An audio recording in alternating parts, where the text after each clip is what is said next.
escucha? ¿No? Bueno. Buenas tardes.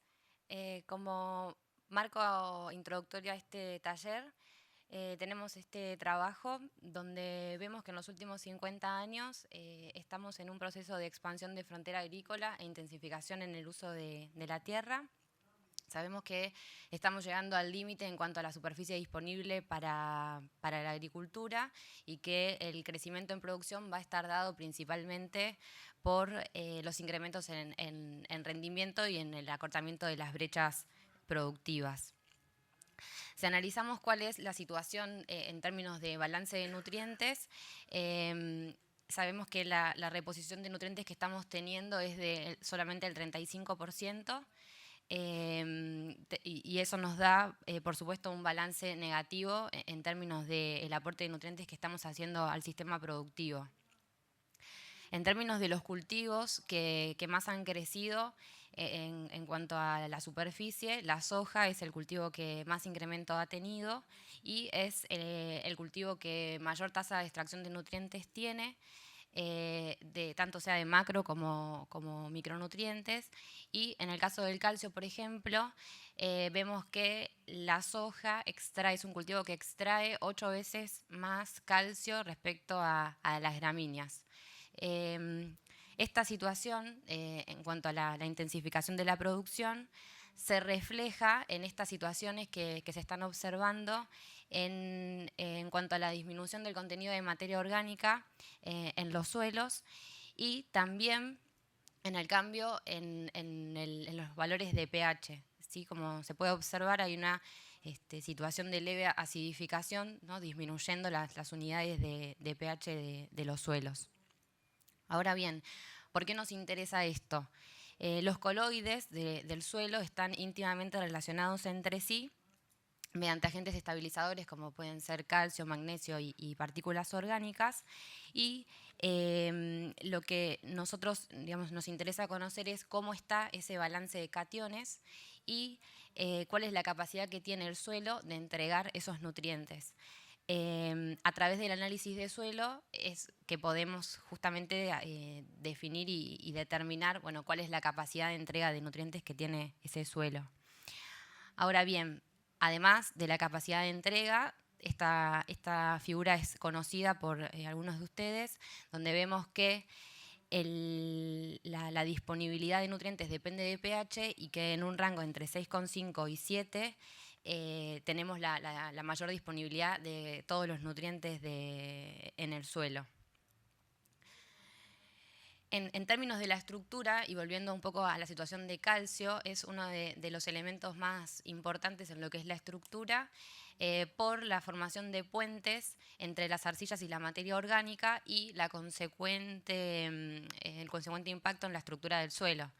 Con lo cual, un suelo bien estructurado va a tener una mejor aireación, una mejor infiltración, va a estar con una situación más favorable para lo que es la entrega de nutrientes al cultivo, que es en definitiva lo que esperamos de nuestro sistema. Y en términos de los parámetros de calidad, podemos medir y establecer las relaciones que tenemos entre cationes para poder definir, bueno, cuál es la situación en términos del balance de nutrientes en el que estamos y cómo podemos acercarnos a las relaciones entre cationes deseadas respecto a las relaciones de cationes que cada uno de ustedes puede tener en sus lotes.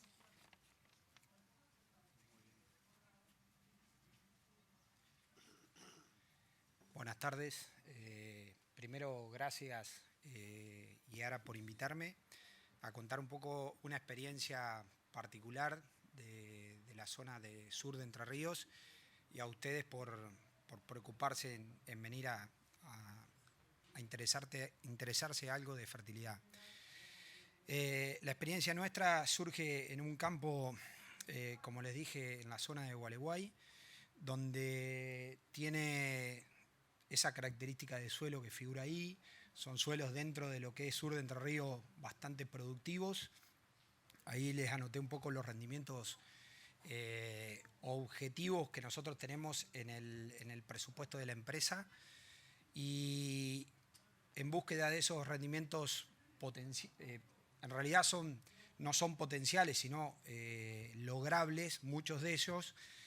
En busca de ese techo es que encontramos algunas limitaciones para llegar en determinados años y empezamos a indagar un poco más en todo lo que es la fertilización de esa rotación y de los distintos cultivos y ajustar un poco más. Y en el equipo multidisciplinario que tenemos en este establecimiento, contratamos un laboratorio y una doctora en suelo que nos está dando su aporte y su soporte, digamos, para entender un poco más esta caja negra, un poco para los ingenieros que andamos todo el día en el campo. Y en ese camino encontramos como evidencias limitantes o como un semáforo rojo en gran parte del establecimiento, que hemos acidificado nuestros suelos en busca de esos potenciales o techos de rendimiento. Con lo cual, como pueden ver ahí, el pH, esto es meramente del ejemplo de donde se hizo el ensayo, es un pH 5,65. Estábamos teniendo problemas, digamos, en cuanto a las bases del suelo, a cationes, magnesio y demás. Eso hacía que ese fósforo que figura ahí, que es buen fósforo, pero no teníamos la disponibilidad de ese fósforo como queríamos y un poco nos estaba limitando ese rendimiento. Y lo mismo nos pasaba con la materia orgánica, o sea, se estaba viendo afectada la mineralización de la materia orgánica por esa baja de pH y no tener la performance que tienen todas las bacterias del suelo en la mineralización de esa materia orgánica. En esa vía, este es un cuadro, digamos, de lo que pasa hoy en el campo, la situación real y la deseada, que es un poco lo que nos disparó ese semáforo. Y el año pasado nosotros veníamos fertilizando los cultivos, las gramíneas, con la fuente nitrogenada más común que hay en el mercado, que es base urea o WAN, depende de la situación logística. Y decidimos hacer un ensayo de prueba con otra fuente nitrogenada en busca de ver a ver qué pasaba, más que nada en función del diagnóstico del semáforo rojo.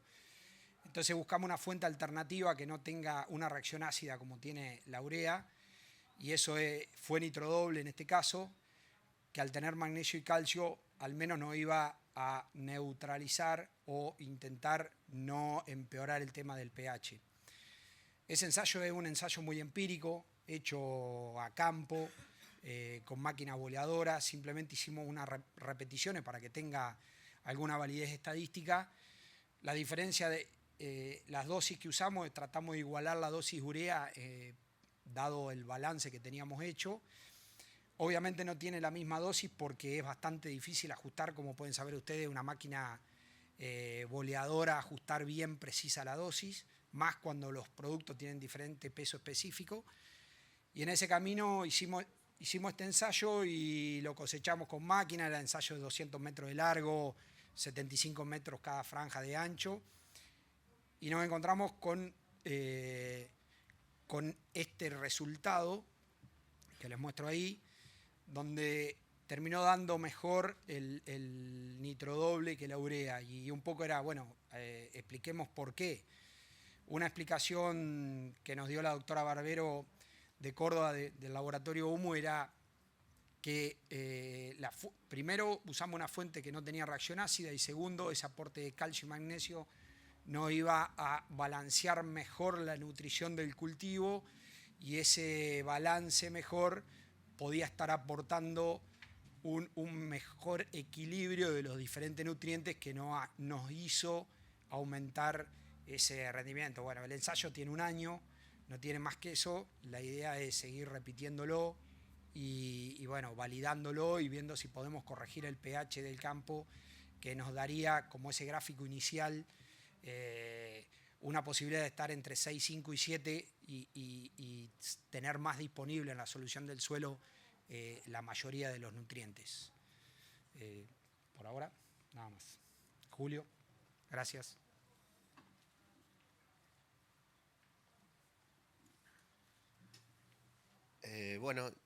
Un poquito siguiendo el marco introductorio de Belina, esto surgió con una invitación de Yara. Nos invitó a hacer un testimonial de un establecimiento. Un poquito me presento para que entiendan a qué me voy a referir. Mi nombre es Julio Priotti, yo soy ingeniero agrónomo responsable de los campos propios de aceitera general dehesa en la provincia de Córdoba.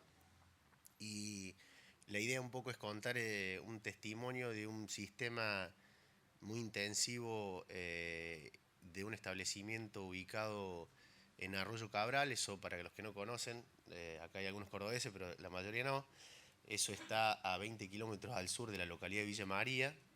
Este es un establecimiento que se llama Establecimiento La Niña, un campo de 1.400 hectáreas que tiene 6 equipos de riego con doble posición.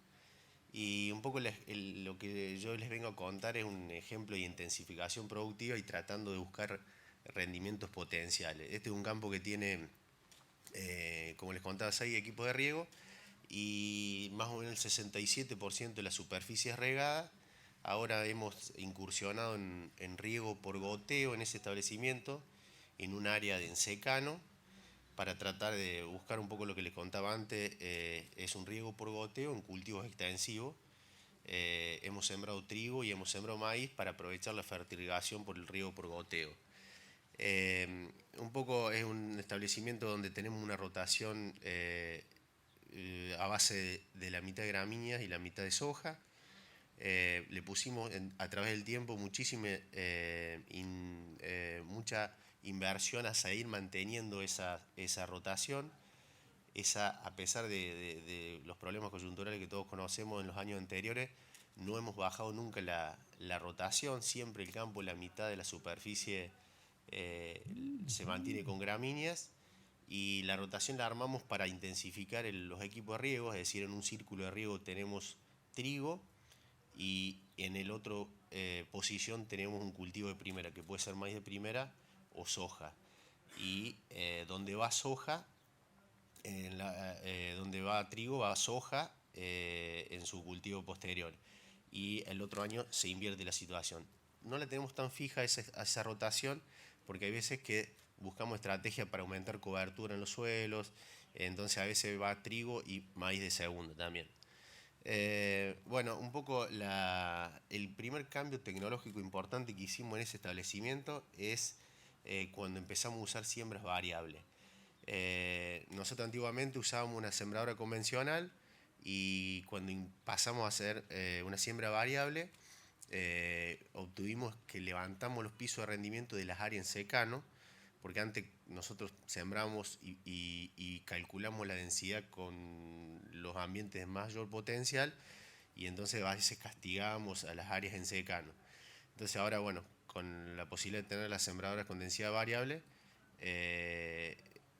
dentro de los círculos de riegos oscilamos según los materiales que estemos usando, según la curva de rendimiento y producción que tengan esos materiales, entre 78 y 83.000 plantas. Y en las áreas de secano, depende un poco del ambiente en el cual contamos, según el agua útil que tengamos, oscilamos entre 48 y 52.000 plantas. Eso nos asegura un piso de rendimiento en las áreas de secano, y si el año viene bien, los rendimientos son interesantes en las áreas de secano también, ¿no es cierto? La estrategia de fertilización que tenemos, nosotros usamos, diagnosticamos. La empresa tiene un laboratorio de suelos, que hay toda un área dentro de la empresa que corresponde a servicios tecnológicos, que hay chicos que están presentes que corresponden a esa área. Nosotros usamos el área de servicio tecnológico de la empresa, que utiliza una rastra Veris que hace por medio de la variable conductividad eléctrica, genera zonas y ambientes. Una vez que en primera instancia se genera esa ambientación, luego se hace análisis de suelo de los diferentes ambientes, y eso nos permite hacer un correcto diagnóstico de la situación en la que estamos para ese año y cómo venimos, ¿no es cierto? En base a ese correcto diagnóstico obtenemos planteémonos una estrategia de fertilización. Pero básicamente, si la podemos dividir en una estrategia de fertilización de fósforo y una estrategia de fertilización de nitrógeno, nosotros usamos como base en la siembra el fertilizante nitrocomplex. Eso nos asegura una dotación de fósforo importante, y esa básicamente usamos una estrategia de reposición ahí. Es tratar de poner lo que el cultivo se lleva, y muchas veces cuando vamos a ver más adelante que tenemos un diagnóstico de eficiencia marcada de fósforo en los lotes, usamos una estrategia de corrección, pero no en el cultivo, sino en el sistema. Boleamos fósforo en determinados momentos donde la logística, la relación precio-producto nos conviene, o si no, básicamente es un aporte hacia el sistema y no hacia el cultivo, ¿no es cierto? Con respecto a la fertilización nitrogenada, usamos una posibilidad de usar nitrógeno a la siembra, y hacemos una refertilización. Ahí puede ser una refertilización sólida con una aplicación al boleo, y si no, usamos los equipos de riego para refertilizar. Una cosa que hacemos muy común en el trigo y en el maíz es dosificamos la refertilización, es decir, utilizamos los equipos de riego para dividir las dosis en 2 oportunidades. En el trigo a veces utilizamos una refertilización también para aumentar calidad en aquellos trigos candial que sembramos, y hacemos una fertilización con los equipos de riego tardío para aumentar proteína en trigo. Bueno, también cuando hacemos fertilización variable en la siembra, un poquito para tener referencia, usamos una dosis afuera del círculo, menor porque tenemos menos plantas, o sea, necesitamos menos dotación de nitrógeno, y adentro del círculo intensificamos la fertilización. Normalmente usamos 180 kilos de nitro doble a la siembra. Bueno, un poquito el ejemplo lo trajimos con Evelina, pusimos este slide para un poco entender cómo es la ley del mínimo, donde existen macronutrientes, mesonutrientes y micronutrientes, ¿no es cierto? Muchas veces nosotros, en el afán de explorar rendimientos potenciales, le ponemos mucho foco en el nitrógeno y en el fósforo y el potasio en nuestra zona. Para los que no son de allá, no es limitante por ahora, porque tenemos una estructura de suelo y tenemos arcillas que son muy dotados de ese nutriente, y por lo tanto no tenemos problema de potasio. Pero bueno, es un poco lo que todo el mundo normalmente ve, siempre el nitrógeno y el fósforo. Y bueno, el objetivo un poco de este slide es mostrarle que también existen otros nutrientes muy importantes, como son lo que nombraban anteriormente en ese complejo intercambio, que es el calcio y el magnesio, y después otros micronutrientes, principalmente el zinc y el boro en soja, y el zinc en los cereales, ¿no es cierto?, tanto sea en trigo como maíz. Lo que viene próximamente es un poco lo que yo les contaba de esa ambientación que generamos con el paso del Beris y la intensificación de muestreo de suelo. Hacen este tipo de mapas que el software lo va tirando, nos va dando información como caracterizaciones, como son las limitantes, como son la calidad y como son las deficiencias, ¿no es cierto?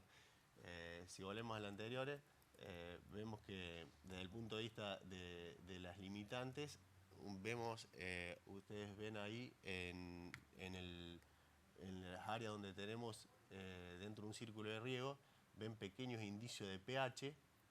O sea, la representación gráfica es en base a un semáforo. Decíamos, lo verde es lo más óptimo y va migrando hacia el rojo, que es lo más deficitario, ¿no es cierto? Es para entender un poco rápidamente el gráfico. Bueno, vemos en este caso el círculo de riego que estamos en el análisis. Vemos que acá en estas zonas tenemos pequeño índice de acidez, ¿no es cierto? Bueno, ese es un llamado de atención, y fíjense cómo con la saturación de base y con la relación calcio-magnesio se condice con un poco la situación, ¿no? Y bueno, un poco lo que yo les comentaba antes, que empezamos a observar todo este tipo de meso y micronutrientes, y como ven, miren en el caso de lo que yo les decía de los micronutrientes, muchas veces nosotros ponemos mucho afán en el fósforo, en el nitrógeno, y a veces muchos de estos meso y micronutrientes son los que nos están limitando a dar un salto productivo.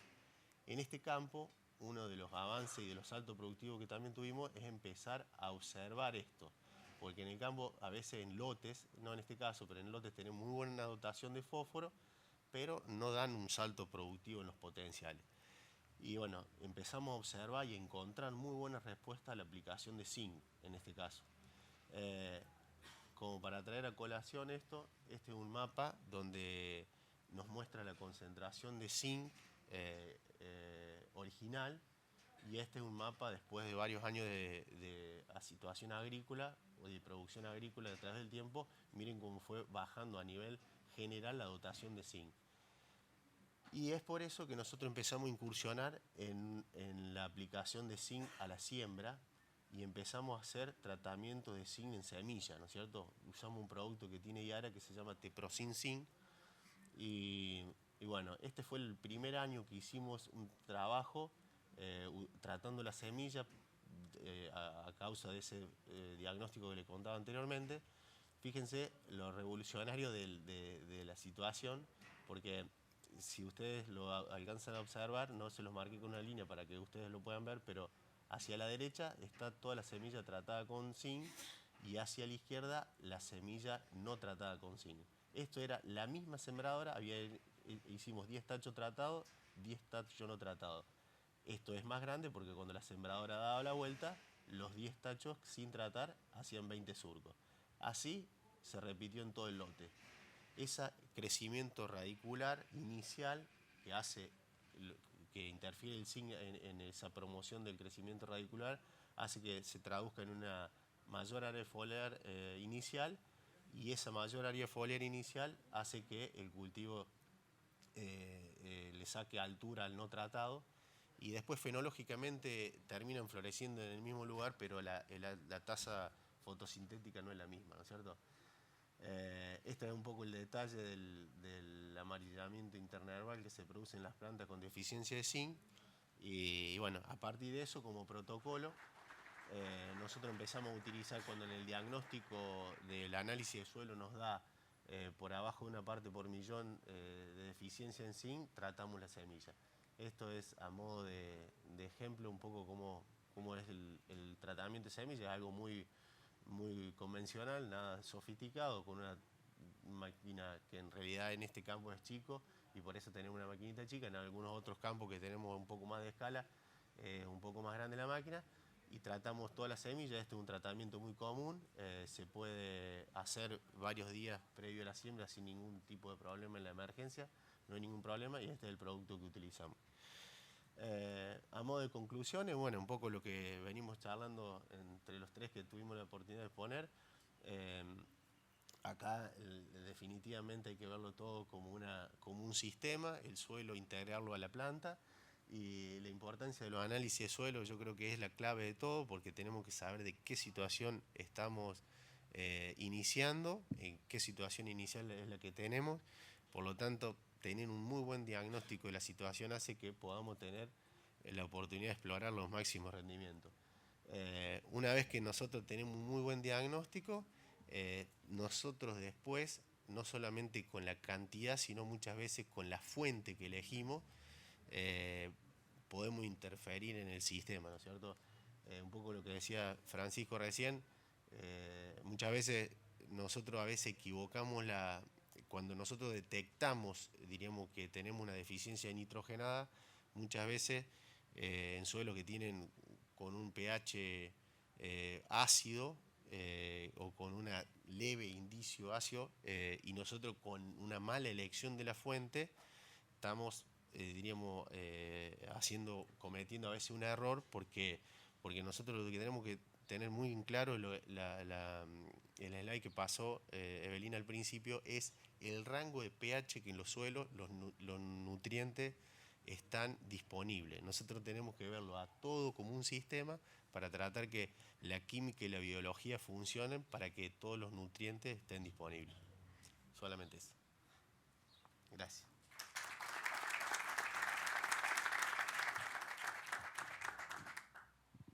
Bueno, muchas gracias. Aprovechemos que queda un buen tiempo como para poder hacerle preguntas a cualquiera de los tres. El que tiene alguna consulta me levanta la mano y le acerco el micrófono.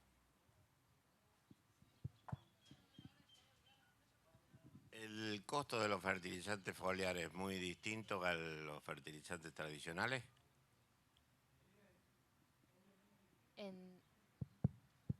¿Te referís en términos de la unidad de nutriente? ¿En términos de la unidad de nutriente? Mira, no es comparable porque los productos, por ejemplo, de los que tiene Yara, son fertilizantes que están concentrados en nutriente, pero la aplicación o la recomendación que se hace de uso no es comparable con un fertilizante granulado. Es decir, vos nunca podrías con un fertilizante foliar suplir o apuntar a cubrir una deficiencia, por ejemplo, de un macronutriente. Y en lo que es micronutrientes, generalmente se aplican o por semilla o por vía foliar. Con lo cual es difícil sacar el costo por unidad de nutriente porque en realidad el objetivo es distinto.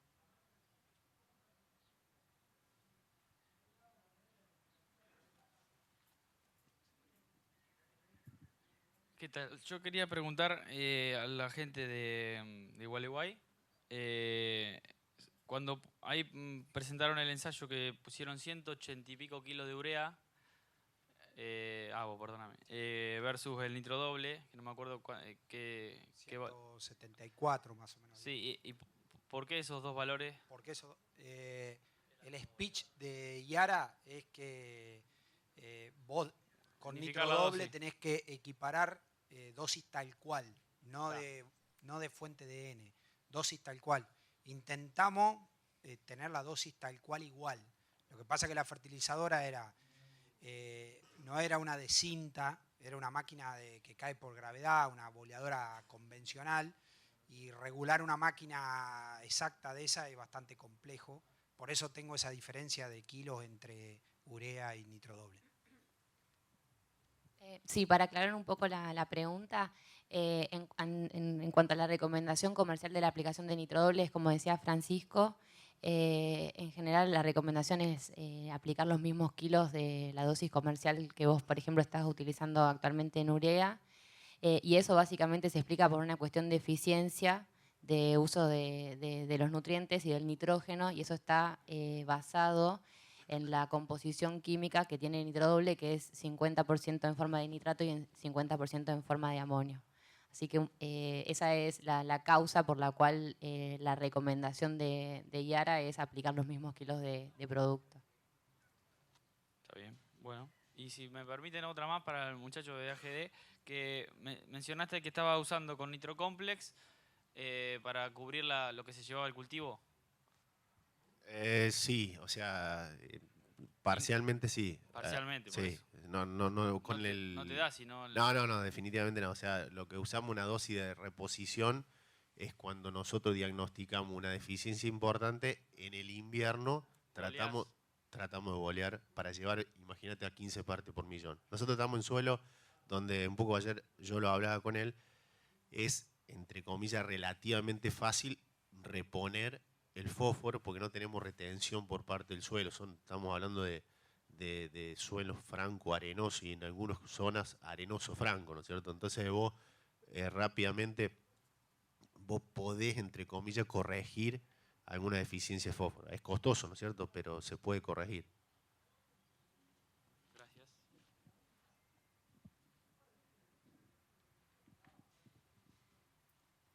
¿Alguna otra pregunta?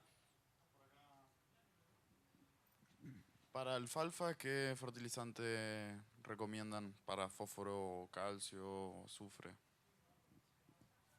Para alfalfa, o sea, la línea de productos de Yara es muy completa. Yo no sé si vos conocés los productos, pero para lo que es alfalfa nosotros tenemos experiencia, desde un granulado, y después estamos teniendo muy buenas respuestas en cuanto a lo que es la aplicación foliar de boro, a través de un fertilizante que es concentrado justamente en ese nutriente, y lo que estamos viendo son muy buenas respuestas.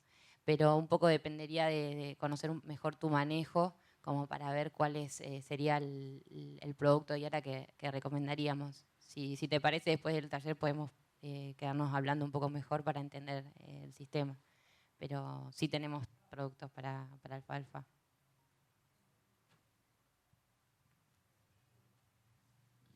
Sí, para Gastaldi. Hablaste de una acidez de, creo que era 5,25 de suelo, ¿sí? Un poquito más, 5,65. Bueno, 5,65. ¿Cuál sería la situación normal que deberías tener en el suelo si vos considerás que lo acidificaste? Sí, lo normal sería entre 6,5 y 7. Eso es lo normal. Ese sería el rango óptimo para que toda la lista No, está bien, óptimo sí, pero tu suelo. Sí, o sea, se puede llevar a eso, tranquilamente. ¿Pero vos considerás que de 6 y pico lo bajaste a 5 y pico por el uso de fertilizantes? ¿Lo atribuís a eso? Yo no amplié mi presentación en el contexto del campo. El campo es un campo que hace producción de semilla para semillero, digamos, bajo riego también. Y no sé si vos te ubicás mucho cómo producen los semilleros en cuanto a la cantidad de fertilización que usan en las líneas, digamos, o sea, es un campo que por eso tiene esos valores también de fósforo. El fósforo pristino de esa zona, imagínate, anda entre 4 y 5, abajo un alambre, casi todos los suelos del sur de Entre Ríos. Así que ese fósforo es producto de la intensificación de la fertilización de ese campo en particular y del sistema ese que presenté yo. No sé si respondo la pregunta. O sea, nosotros tenemos una caída... ¿Sabés lo que quiero saber? ¿Cuál Sí. es la gravedad de la acidificación que se está produciendo? Esa es mi preocupación. Si vos detectás que está en 5,60 y pico cuando tendría que haber sido 6 y pico, la preocupación es, bueno, estás en un proceso complicado, ¿cómo vas a hacer para revertir esa situación? Sí. Un disparador, por eso yo hablé de semáforo, fue la doctora Barbero nos dijo, mirá, esto está en un semáforo rojo en cuanto a la acidez del suelo, empecemos a usar fertilizante que no tenga reacción ácida. Fue lo primero que técnicamente rápido vos podés hacer. Después estamos viendo la posibilidad de hacer enmiendas en suelo para corregir ese pH. Y eso nos permitiría hacer un mejor balance de la totalidad de nutrientes. Por ahí, en rendimientos más bajos, vos ahí, mirate, para que te dé una idea, ese ensayo estaba hecho en trigo. Nosotros en trigo, en esa zona, tenemos en 500 hectáreas 5.800 kilos de promedio de trigo. Digamos, no es lo normal de la zona está en 3. Entonces, en 3.000 kilos vos no tenés por ahí ese efecto que nosotros empezamos a detectar, y buscando potenciales empezamos a encontrar detalles que nos estábamos perdiendo y un semáforo rojo que era, estamos acidificando el suelo en esa rotación, porque la rotación yo la pasé, estaba escrita, pero la pasé rápida. En los espejos de riego se hace maíz de semilla, que deja muy poco carbono, tránsito de maquinaria, fósforo, se fertiliza a razón de, por contrato, 140 kilos de MAP a la siembra, y después aplicaciones generalmente de WAN por la operatividad que tiene, partido en 2 veces, con alta fertilización nitrogenada, más riego. Y atrás de ese maíz nosotros hacemos trigo y soja de segunda. Y sobre trigo, soja de segunda volvemos a maíz semilla. O sea, la rotación es esa. ¿Y no probaste de fertilizar el maíz ya pensando en el trigo también y no volver a fertilizar el trigo? Sí, el trigo, nosotros analizamos entre el maíz y el trigo y usamos parte del residual de ese maíz. Lo que pasa es que nosotros en Entre Ríos en invierno nos llueve bastante y generalmente, por ejemplo, te doy un dato, hoy los trigos arrancamos con 23 partes de nitrato de 0 a 20. O sea, no es una zona como la de Córdoba, que vos podés tener un nitrógeno residual de esa alta fertilización que lo puedas aprovechar en una gramilla de invierno. A nosotros nos llueve bastante y bueno, tenemos ese inconveniente. No sé si respondí tu... ¿Cómo está? Mi nombre es Martín Torres Dugan. Le voy a hacer un comentario acá al señor, que no sé cómo se llamaba. ¿Cuál es su nombre? Yo soy coordinador de comisiones científicas de la Asociación Argentina de Ciencia del Suelo, trabajo también en una consultora. Usted preguntaba la gravedad de la acidificación. Para poner en contexto, para dar un marco más general, en el último Congreso de Suelos que se hizo en Río Cuarto hace poquitas semanas, la ingeniera Mabel Vázquez, que es de la Universidad de La Plata, presentó un trabajo donde hace una síntesis de toda la cuestión de la problemática de la acidificación y concluye, hay un mapa que es nuevo, yo nunca lo había visto antes, que es de necesidad de encalado de la provincia de Buenos Aires. A mí me llamó la atención como investigador y extensionista y asesor que existe un mapa hoy ya de Buenos Aires de necesidad de encalado. O sea, es un síntoma de que evidentemente es un problema que está empezando. Yo no me preocuparía demasiado, digamos, no lo compararía no lo compararía como con fósforo, con azufre y demás, pero es un problema que está empezando y que ya hay bastante información de ensayos y demás como para poderlo poner como un problema. Y el diagnóstico bastante complejo. Pues acá yo creo que se mezcla un poco a veces lo que es la eficiencia por el lado de la fuente nidrogenada en términos de la volatilización, por la composición química que tienen estos productos, con el tema del aporte de cationes, calcio y magnesio. O sea, hay como dos cosas que se estuvieron, digamos, conversando y que por ahí son distintos y que uno puede manejarlo. Pero tanto por fertilización, como contaba recién él, en suelos regados es muy común que se sobrefertilice. O sea, que ahí puede haber una acidificación. Pero también hay otros casos como la extracción de bases y demás, que es lo que más se está viendo sobre Córdoba y demás, que ahí es bien por un tema de extracción de bases y no tanto por la fertilización nitrogenada. O sea que depende un poco del caso. Yo creo que el caso que él dijo puede ser por la situación de la dosis de fuentes amoniacales que bajan el pH. Habría que ver bien, está bueno ver qué pH tenían los suelos originalmente ahí y ver un poquito cómo cayó. Pero el pH es solo un índice, hay varios índices y demás. Pero bueno, es un tema largo.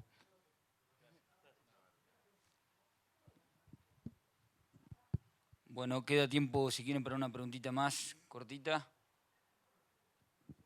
¿Alguien? Bueno.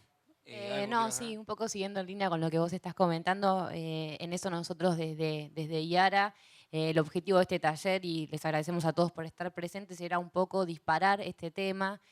Sabemos que ya, bueno, hay trabajos mismos los que yo cité al principio, es decir, que estos temas quizás no sean nuevos, pero lo que queremos y lo que estamos buscando en búsqueda, ¿no?, de los beneficios para el sistema de producción y también, en definitiva, para los productores que son los usuarios finales de los productos es tener en cuenta más el sistema, hacer un doble clic en las fuentes, esto de las relaciones entre cationes, la importancia del análisis de suelo, o sea, son varios temas, son todos una caja súper amplia y que hay que analizarlos todos por separado, pero a la hora de tomar decisiones de manejo está todo interrelacionado, entonces lo que buscamos justamente es de alguna manera integrar lo máximo posible los temas y que encuentren, digamos, dentro de lo que es IARA quizás una referencia en estos términos, ¿no? Quizás cada uno de ustedes sabrá en qué situación se encuentra, si está más cerca de la acidificación o menos,